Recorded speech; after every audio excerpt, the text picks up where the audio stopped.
રાજકોટમાં લોકમેળો ખુલ્લો મૂકવામાં આવ્યો છે। રાજકોટથી અત્યારે આ મહત્વપૂર્ણ સમાચાર સામે આવ્યા છે, જ્યાં લોકમેળો ખુલ્લો મૂકવામાં આવ્યો। કૃષિ મંત્રી રાઘવજી પટેલના હસ્તે લોકમેળો ખુલ્લો મુકાયો છે। પૂર્વ મુખ્યમંત્રી વિજય રૂપાણી, મંત્રી ભાનુ બાબરિયા તે સમયે ઉપસ્થિત રહ્યા। મંત્રી કુંવરજી બાવળિયા, સાંસદ રામભાઈ મોકરિયા પણ ઉપસ્થિત રહ્યા। તો આ સાથે ધારાસભ્ય ડોક્ટર દર્શિતા શાહ અને ઉદય કાનગડ પણ ઉપસ્થિત રહ્યા હોવાની વિગતો અત્યારે સામે આવે છે। તો સૌરાષ્ટ્રનો સૌથી મોટો લોકમેળો અત્યારે ખુલ્લો મૂકી દેવામાં આવ્યો છે। કૃષિ મંત્રીના હસ્તે આ લોકમેળો ખુલ્લો મૂકવામાં આવ્યો છે, તેનું ઉદ્ઘાટન કરવામાં આવ્યું છે। રાઘવજી પટેલના હસ્તે લોકમેળો ખુલ્લો મૂકવામાં આવ્યો।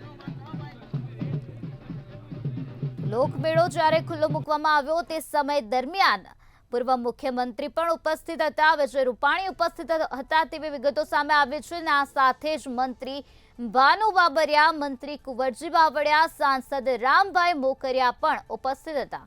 તો આ સાથે જ ધારાસભ્ય ડોક્ટર દર્શિતા શાહ પણ ત્યાં ઉપસ્થિત હતા।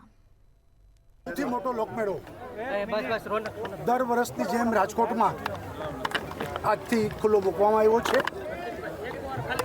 લોકમેળો એ કૃષ્ણ જન્મોત્સવ, જન્માષ્ટમીમાં એક